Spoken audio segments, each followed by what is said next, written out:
Olá, você está no Bíblio, nosso canal de literatura, e eu sou Miriam Bevilacqua, professora, mestre e doutora em literatura, jornalista e escritora.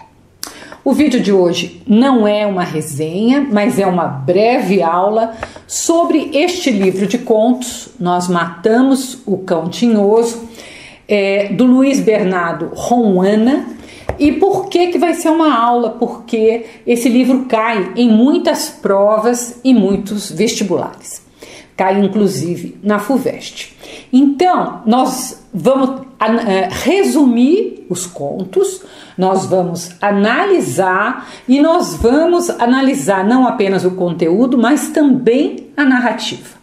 É um vídeo mais longo, dá muito trabalho fazer para o YouTube uma aula condensada, porque poderia ser uma aula de 4 horas, mas você precisa ter todas essas informações que eu vou te passar. Então, você precisa ficar até o final do vídeo para entender, e ao final eu ainda vou marcar com você os principais pontos para que você possa fazer uma boa prova. Se você gostar do vídeo, eu lhe peço que você se inscreva no canal. Isso é muito importante para um canal de literatura num país que não lê, né? E também deixe seu like, compartilhe com outras pessoas que você sabe que precisam desse vídeo para fazer uma boa prova, né? Não vamos ser egoístas, achar que o outro sempre é um concorrente no vestibular, né? Tem espaço para todo mundo, principalmente se você é uma pessoa que estuda, uma pessoa comprometida com a vida, né? Não só com o que você vai fazer de prova, mas com a carreira que você vai seguir. Primeiro, é preciso compreender a importância de um livro de literatura moçambicana para nós brasileiros. Muitos alunos me perguntam, mas por que cai livro de literatura africana no vestibular? Bem, eu já disse aqui em alguns vídeos e vou repetir. A nossa literatura, ela é influenciada por outras literaturas, né?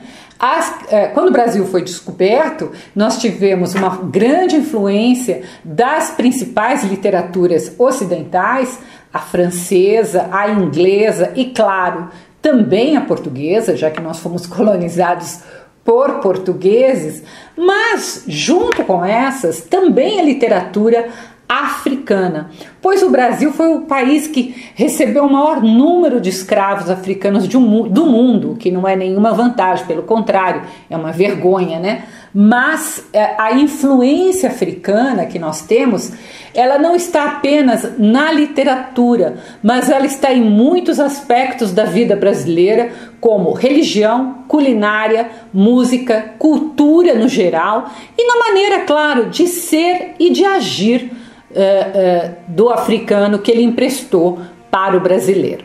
Outra coisa que você tem que entender é o contexto. Nenhum escritor está fora de um determinado contexto. Ele vive em sociedade. Então, esse contexto o influencia e também, claro, a sua obra. Nós Matamos o Cão Tinhoso foi escrito e publicado em 1964. E o que estava acontecendo em Moçambique, então, naquela época?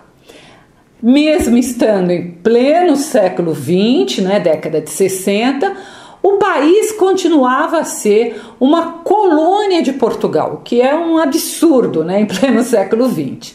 E os portugueses, como quaisquer colonizadores, oprimiam os povos originais, né?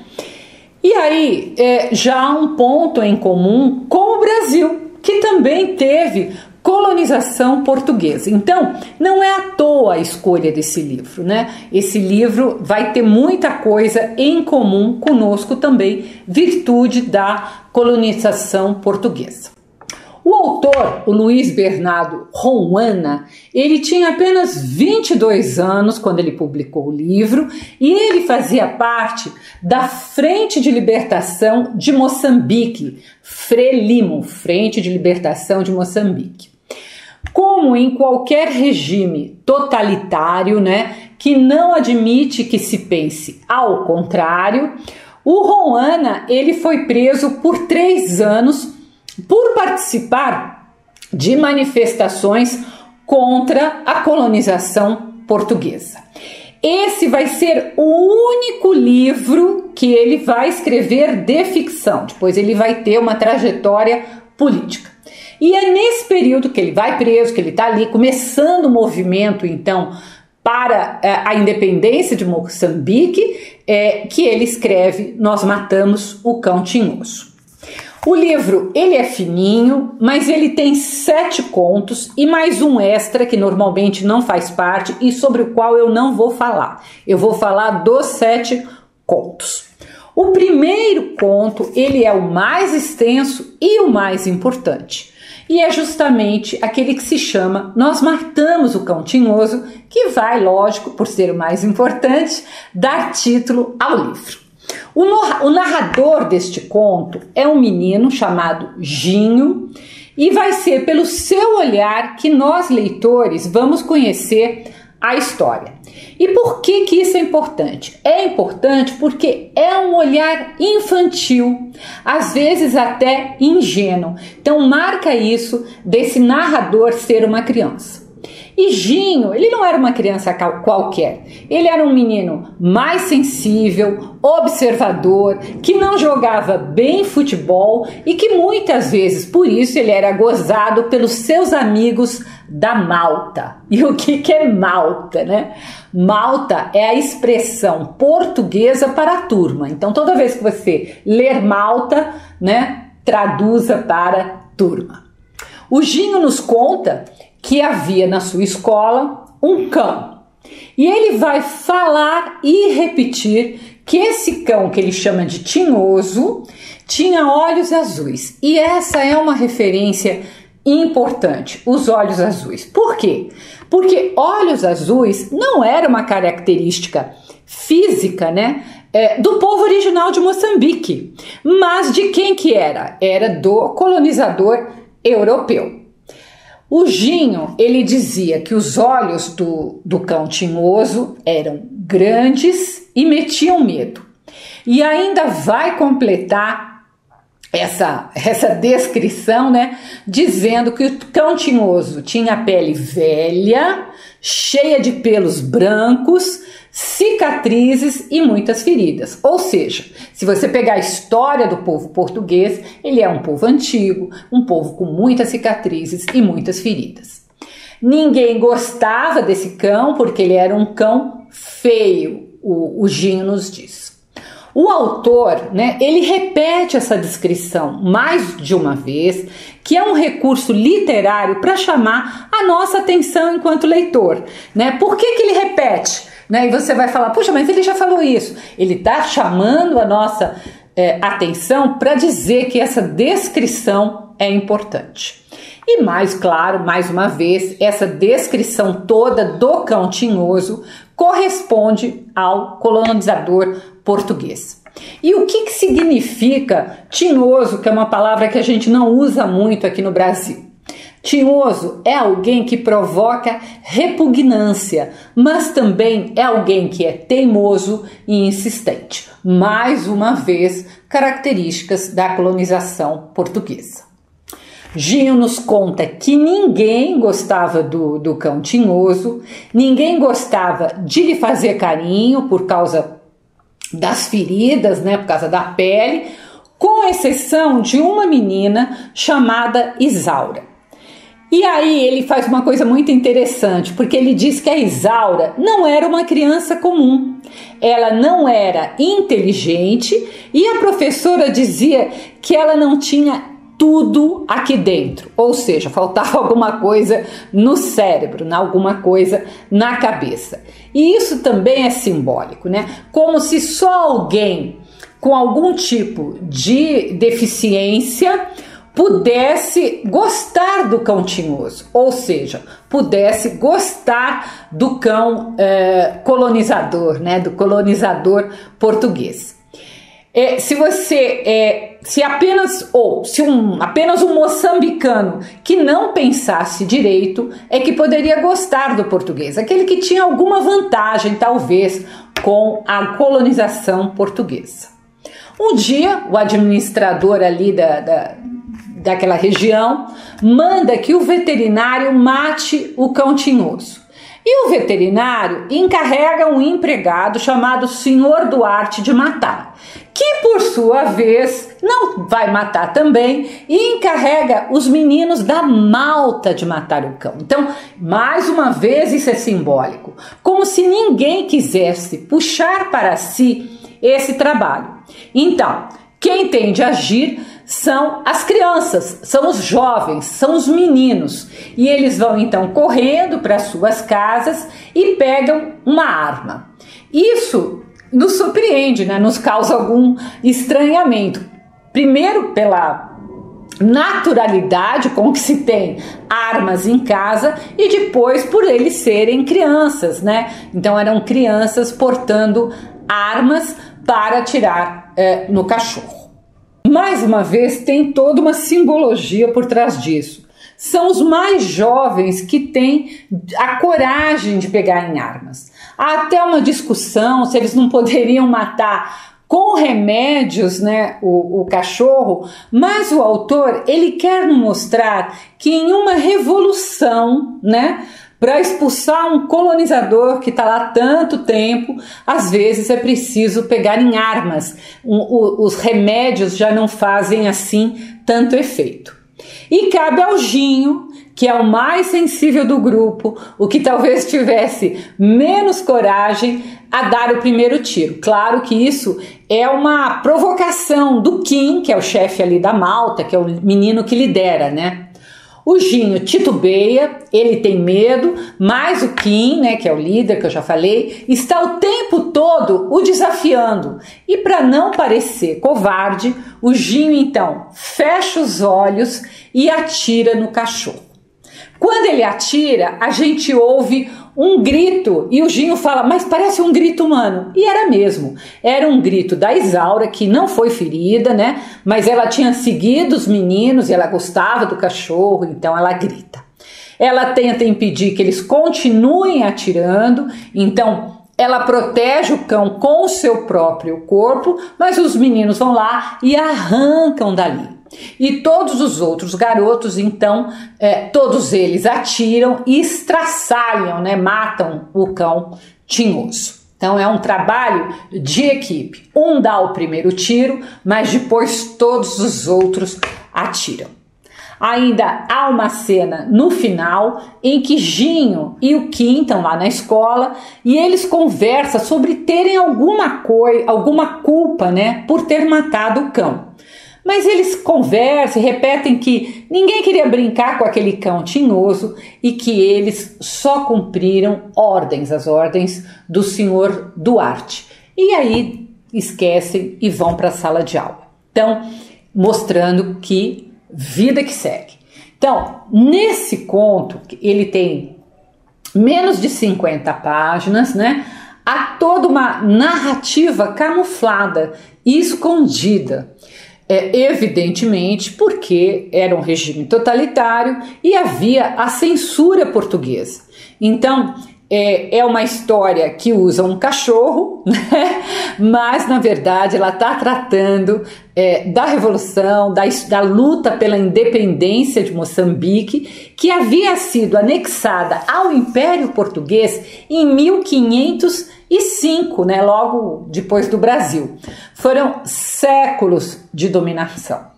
E a Frente de Libertação de Moçambique, da qual o Luiz Bernardo, nosso autor, participava, estava começando com as ações de guerrilha em 1964, né? Então é o mesmo ano do início dessas guerrilhas, né? Com o ano da publicação do livro. Poucos países, e isso é importante a gente fazer a relação, tiveram uma independência tranquila como foi a do Brasil, né? A nossa história ela é muito diferente, pois o herdeiro do trono português é que declara a independência. Então não há guerra, não há luta, não há nada, né? Porque o reino de Portugal não ia contra o seu herdeiro. Mas, se você pensar, a grande maioria dos países teve de pegar em armas para expulsar o colonizador. Exatamente como então acontece no conto. Por mais medo, por mais dúvidas que o povo pudesse ter, né? E mesmo havendo entre o povo algumas isauras, né? Ou então alguns ginhos mais sensíveis que não tivessem muita coragem, ainda assim era preciso lutar pela independência, né? E o autor, ele quer isto mesmo, ele quer levantar essa consciência e mostrar que na maioria das vezes a única saída, se esse colonizador não vai embora, é pegar em armas e expulsá-lo, tá? Então acho que esse é o painel do primeiro conto e acho que está bem claro para você se situar. Já o segundo conto, chamado Inventário de Imóveis e Jacentes, é um conto curto de apenas 5 páginas. E muito diferente, porque é a descrição de uma casa de família, por isso que é inventário, ele vai inventariar os itens que tem na casa. A narrativa é feita por um filho que a gente imagina que seja uma criança, mas isso não fica ali muito claro. O conto começa durante a noite, todos na casa estão dormindo, menos o narrador, né? O narrador, tanto o primeiro como o segundo contos, são narrados em primeira pessoa. Tá calor, né, nessa noite, o pai ou o papá, como ele chama, né, como ele o chama, não gosta de dormir com a porta ou a janela do quarto aberta. Então, o quarto tá muito abafado porque ali dormem 5 pessoas. Aí ele começa a nos contar também que no outro quarto dorme a mãe com as irmãs. O narrador, né, ele vai descrevendo a casa em que ele mora e, obviamente, é uma casa que a gente percebe que é uma casa pobre. Como é que a gente percebe isso? Ele vai falando pela falta de espaço, né? 5 pessoas dormindo no mesmo quarto, pelos colchões de palha, pela escassez dos móveis, e ele diz ainda que nem cabem todos na mesa de jantar. Então isso, claro, é uma casa de gente pobre, não é uma casa de gente rica, né? São muitas pessoas, fica claro, em uma casa pequena. Agora, o que nos surpreende e o que é diferente é que embaixo da cama do narrador há caixa de livros, há livros.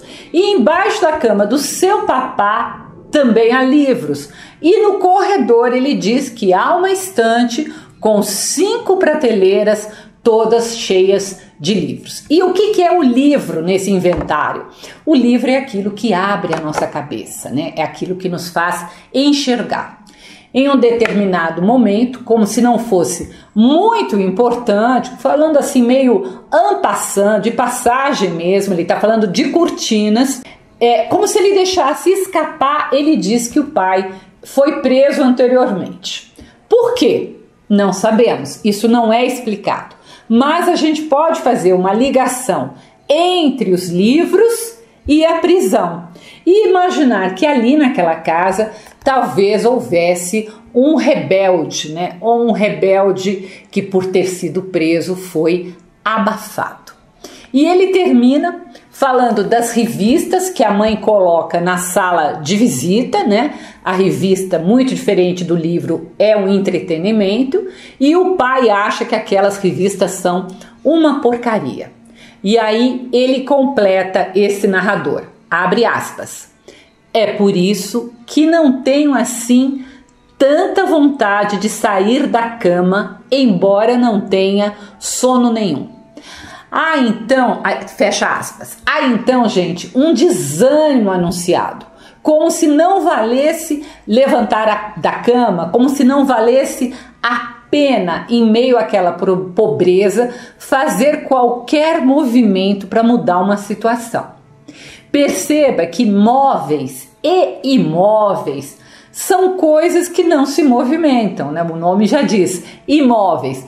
Então, da mesma maneira que o povo moçambicano e o narrador também estavam imóveis, aceitando a colonização portuguesa.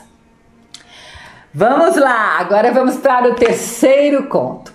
O terceiro conto chama-se Dina e passa-se em uma plantação que eles chamam lá em Moçambique de Machamba. E tem um idoso, que lá eles chamam por Madala, na língua local. E esse idoso, esse Madala, trabalha na Machamba. O conto começa com o idoso com muita dor nas costas e no rins, com o dorso nu, e tá um grande calor, um sol imenso, né? E ele não tá aguentando mais ficar curvado sobre o milho, ele tá catando o milho, né? Então, tá doendo muito, mas ele não ousa endireitar as costas porque ele tem medo do capataz, o capataz branco português. Apesar de já ter soado Dina, que é isso? O horário do almoço, não é um nome de gente, é o horário do almoço. O capataz ainda não havia mandado que eles parassem de trabalhar. E o Madala, que é o idoso, apesar da dor lacinante, não ousava sequer parar por conta própria. Nesses momentos de agonia ali, de dor, o Madala percebe como ele já está velho para o trabalho na Machamba. Quando, por fim, o capataz dá a ordem para eles poderem almoçar, alguém o avisa que a sua filha, Maria, está ali. O Madala estranha, né? E a filha diz que ela tinha apenas ido vê-lo. Os homens do trabalho, né, os colegas ali, olham para Maria, percorrendo as suas formas sob o tecido que lhe cobre o corpo, que é chamado de capulano esse tecido.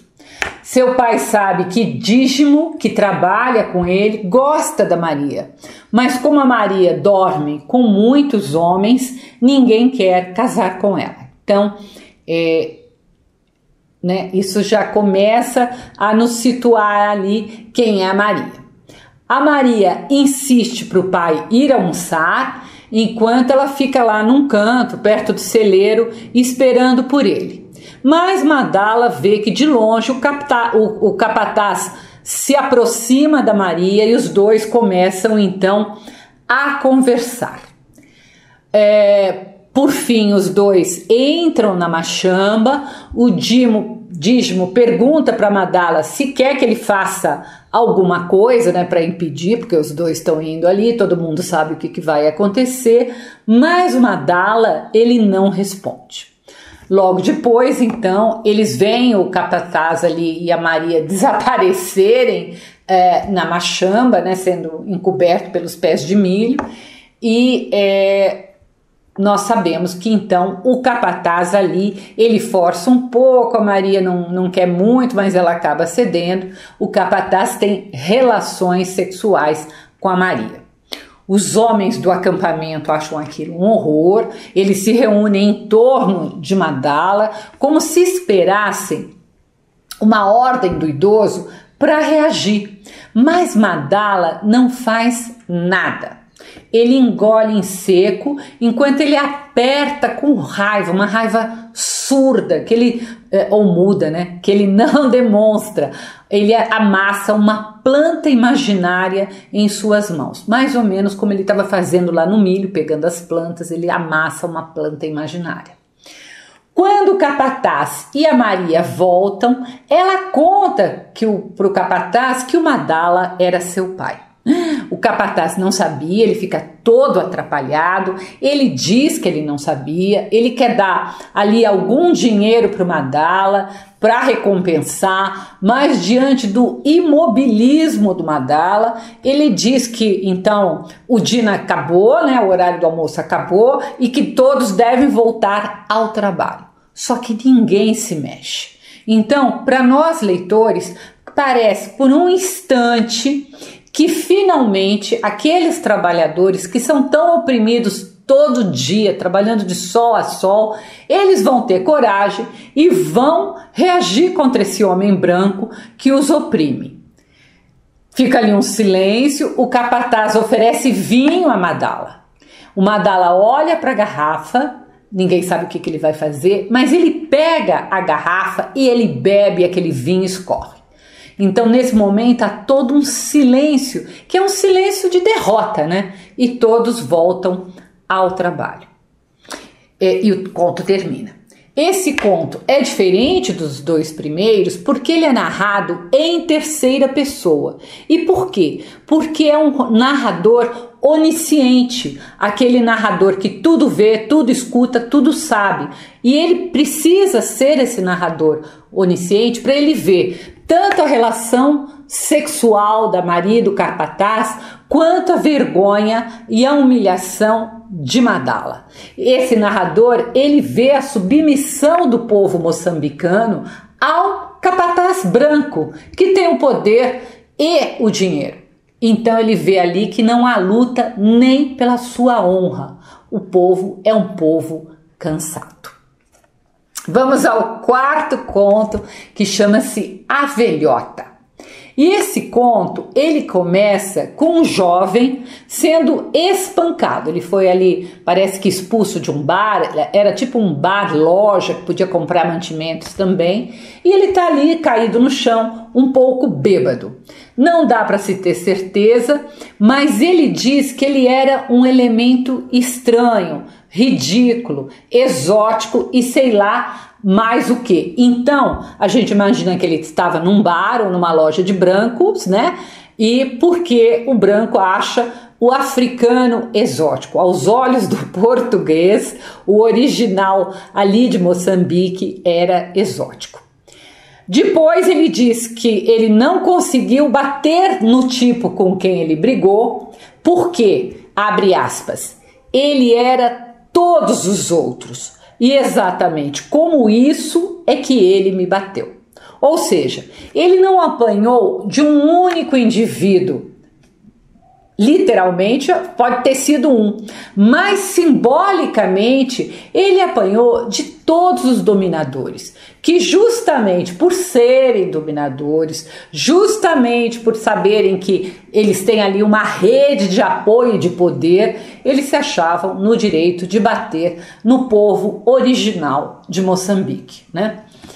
Então esse rapaz pensa que é melhor ir para casa, ver a velhota e os miúdos. Quem era a velhota? A velhota era sua mãe e os miúdos eram os seus irmãos pequenos, que ele dizia serem muito, muito barulhentos. Há um trecho em que eu gosto, né, que eu acho bonito, sensível, em que ele diz, abre aspas, e precisava ir para casa para encher os ouvidos de berros, os olhos de miséria e a consciência de arroz com caril de amendoim. Então, o caril de amendoim é uma comida de pobre, né? De quem não tem dinheiro. E, de novo, há uma clara alusão à desesperança que reinava naquela vida, né? Então, ele precisava ir para casa para enxergar e sentir tudo isso de novo. Ele chega em casa. A velhota ali, que é a sua mãe, está servindo as crianças que estão brigando por um pedaço de carne. Um irmão tira, só tem um pedaço para cada um, o irmão tira a carne do pedaço do prato da irmã. Ele pergunta para a mãe se ela vai comer. A velhota pergunta, ela insiste, querendo saber se ele vai comer. Ele fica bravo, por que ela está insistindo tanto? E aí ela, meio envergonhada, né? Ela diz que é porque só havia sobrado na panela o coco. O que era o coco? O coco é aquele arroz que fica grudado, queimado no fundo da panela, que normalmente as pessoas não comem. E aí então ele pergunta para a mãe se só tem o coco, né? O que ela vai comer? Mas ela diz que ela não tem fome. E ele percebe que então não deve ter mais qualquer comida na casa. Ela ainda oferece ali para fazer um chá para tapear o estômago dele, mas ele diz que ele não quer. E ele fica emocionado e abraça a mãe. Ela é estranha porque ele não costuma fazer isso, né? E aí então ela pergunta para ele se ele apanhou, se os portugueses bateram nele. Ela não diz os portugueses, ela pergunta se eles bateram nele. Ao que ele responde que eles destruíram tudo. Eles roubaram, o que mais uma vez, então, é uma menção ao colonizador português, né? O colonizador, ele rouba a terra, ele rouba os bens. A mãe quer que ele conte o que aconteceu, os irmãos escutam, insistem para que ele conte, mas ele pensa que não deveria ser ele a destruir nos pequenos, nos miúdos, o que quer que fosse, uma esperança, uma ilusão, e que a seu tempo alguém se encarregaria de colocar os miúdos em raiva. Quando os irmãos vão dormir, ele conta então para a velhota, para a mãe, que ele apanhou e de como os seus algozes o fazem com que ele se sinta tão pequenininho. Ele e a mãe ficam abraçados e a velhota só consegue dizer, para terminar o conto, meu filho. E é lindo, gente, esse conto é muito, muito bonito. O quinto conto chama-se Papá, Cobra e Eu. E de novo o narrador é em primeira pessoa, é uma criança e é justamente o Ginho do primeiro conto, aquele que dá o primeiro tiro no cão tinhoso. Ele mora com a família em uma pequena propriedade e nessa propriedade entra uma cobra na capoeira. O que é capoeira? Você tem que saber. É uma espécie de galinheiro. E essa cobra, ela está matando as galinhas. A mãe fala para o pai que precisa fazer alguma coisa, então o pai diz que vai arrumar alguém para matar a cobra.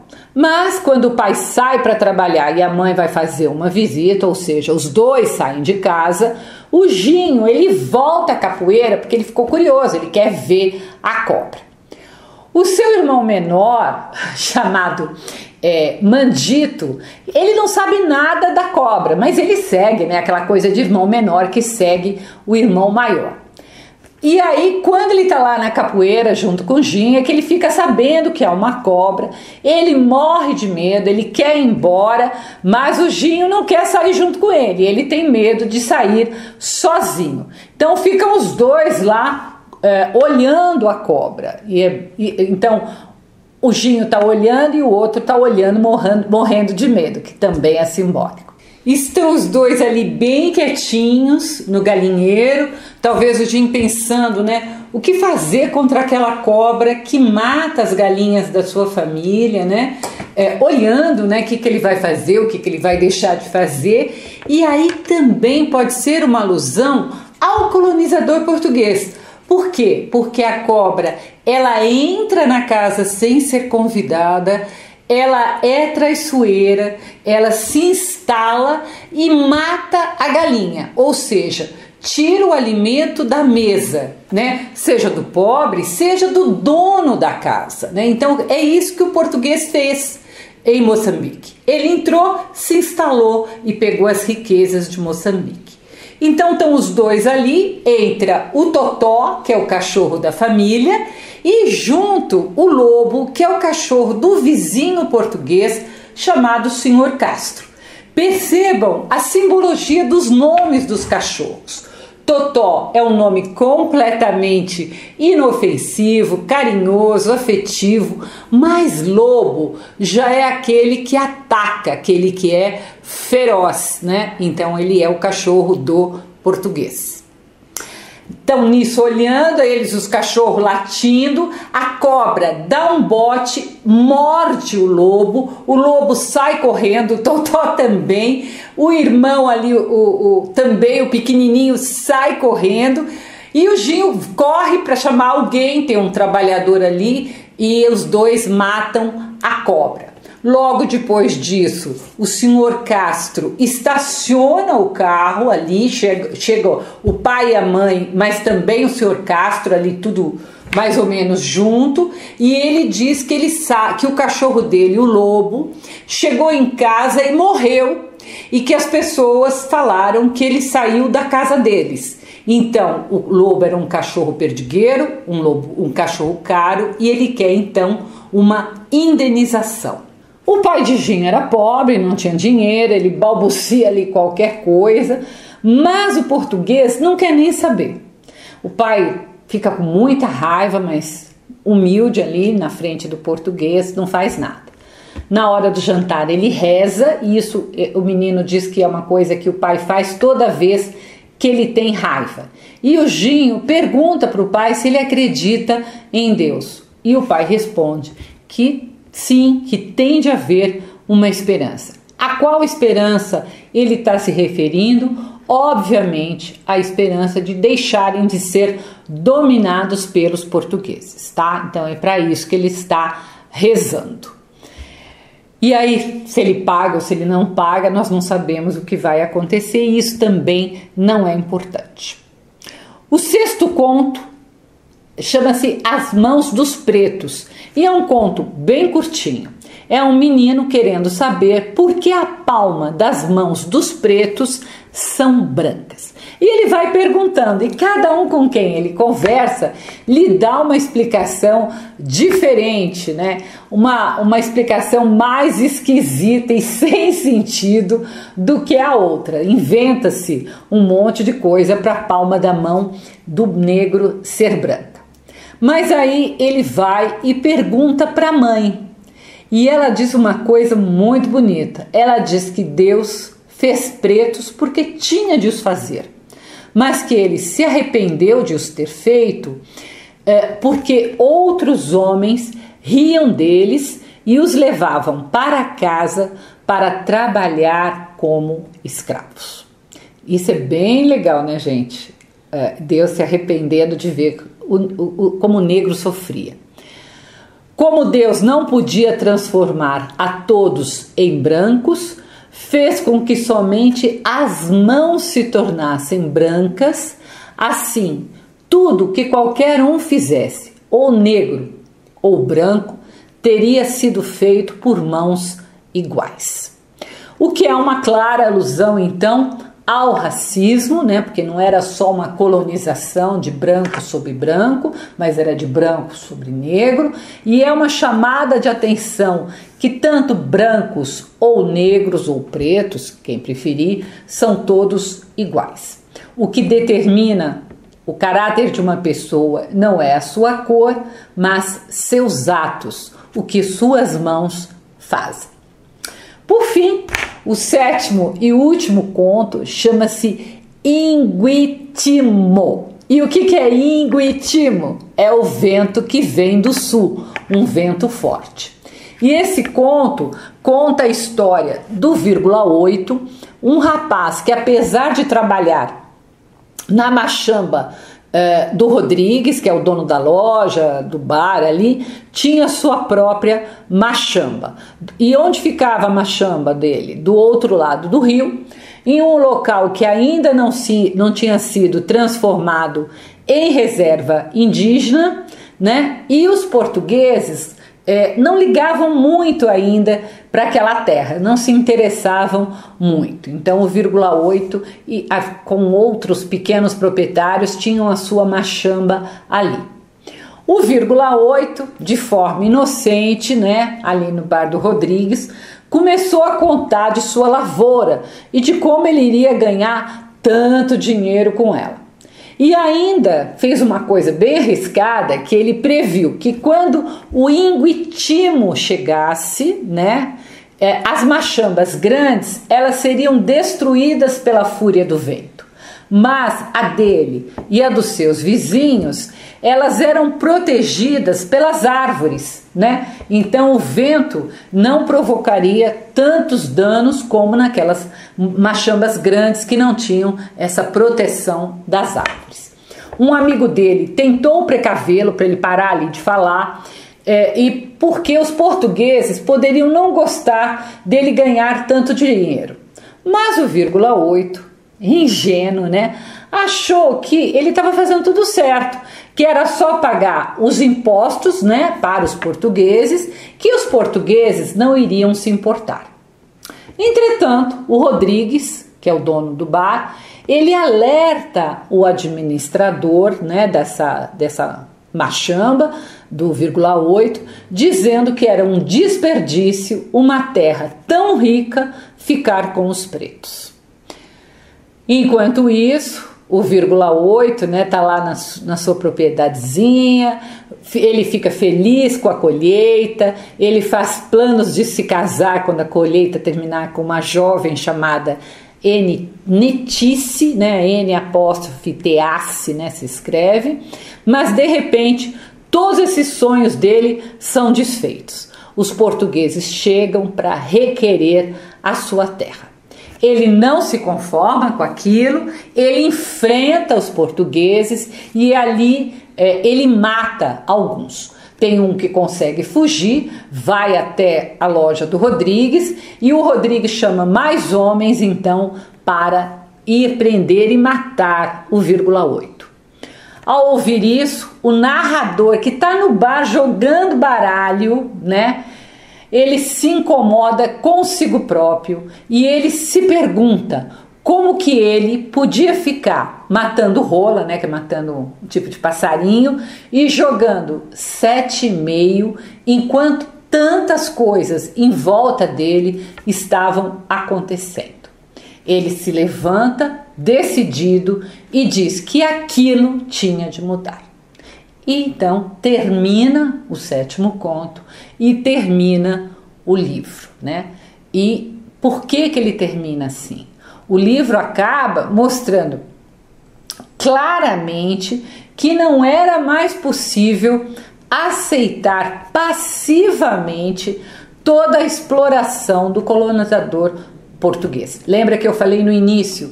64, quando o livro é escrito e publicado, é quando eles começam a partir para a guerrilha e enfrentar o português.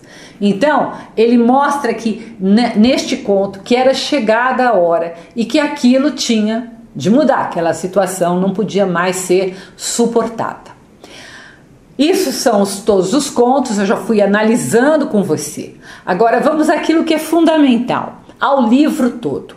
O livro todo, então, tem um único tema, que é a colonização portuguesa e a opressão do povo moçambicano, e cada conto vai explorar uma faceta dessa exploração, seja através da pobreza, da prostituição das mulheres, da submissão dos homens, sejam eles jovens ou idosos, do medo de enfrentar o poder, da necessidade de pegar em armas para combater o português, do racismo do português branco contra o moçambicano negro. Fala também da falta de esperança ao lado da fé. É um contraste. A falta de esperança ao lado da fé, que acredita que algum dia esse povo tão manso, tão passivo, vai se rebelar e por fim, né, a tomada de consciência que é preciso fazer algo para expulsar o português, sair do imobilismo que é próprio de móveis, né, cadeiras, etc. Eu esqueci de dizer uma coisa importante, que esse vento, o Inguitimo, ele também é simbólico, porque é o vento que estava faltando para varrer o português de terras moçambicanas. É por isso que ele dá título ao último conto, né, do livro. Apesar disso estar muito claro, principalmente agora que eu analisei conto a conto com você, está muito claro nas entrelinhas, há um cuidado do autor em não dizer explicitamente, por causa da censura portuguesa. Mas isso não vai adiantar muito, porque ele vai ser preso e vai ficar preso de 1964 a 1967. Esse livro se tornou um marco na literatura moçambicana, né? Era uma tomada de consciência.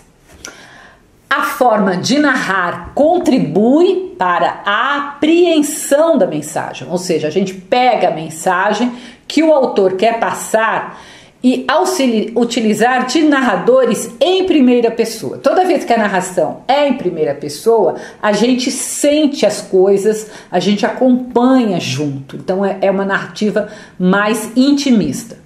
E principalmente por esse narrador serem crianças e jovens. Se você pensar, são justamente os jovens que em qualquer lugar do mundo têm coragem em se rebelar contra regimes autoritários. Os mais velhos, normalmente, ou têm medo ou estão acomodados demais para sair lutando contra um regime totalitário. Não é uma narrativa clara, explícita, por causa da censura, como eu já falei. Mas ela é recheada de metáforas, de elipses, né, que é quando a gente some com algum elemento da narrativa. E talvez, né, como ele sabe que ele teve que usar todos esses recursos, para não passar despercebido ao leitor, ele usa a repetição. Então ele usa a repetição para trechos importantes para chamar a nossa atenção. Então você tem que saber isso. Ele usa alguns recursos narrativos para esconder, como metáfora e elipse, mas ele usa outros para nos chamar a atenção, como a repetição. Então, quando você for ler, não estranhe a repetição. Ele está falando para você, presta atenção nisso, isso é importante. Outro ponto forte da narrativa é que, apesar de ter sido o livro escrito em português, que é a língua oficial de Moçambique, o autor usa termos de várias tribos diferentes, deixando claro que todas as tribos, né, são Moçambique. E aí você tem de ler, porque tem sempre uma nota de rodapé falando daquele termo e da tribo ou da língua a que ele pertence. A frase da Revolução Moçambicana, que ficou famosa, diz o seguinte: é preciso matar a tribo para nascer a nação. Ou seja, a Revolução, ela pregava não apenas a expulsão do colônio português, mas a criação de uma identidade nacional. Todas as tribos sob uma única bandeira.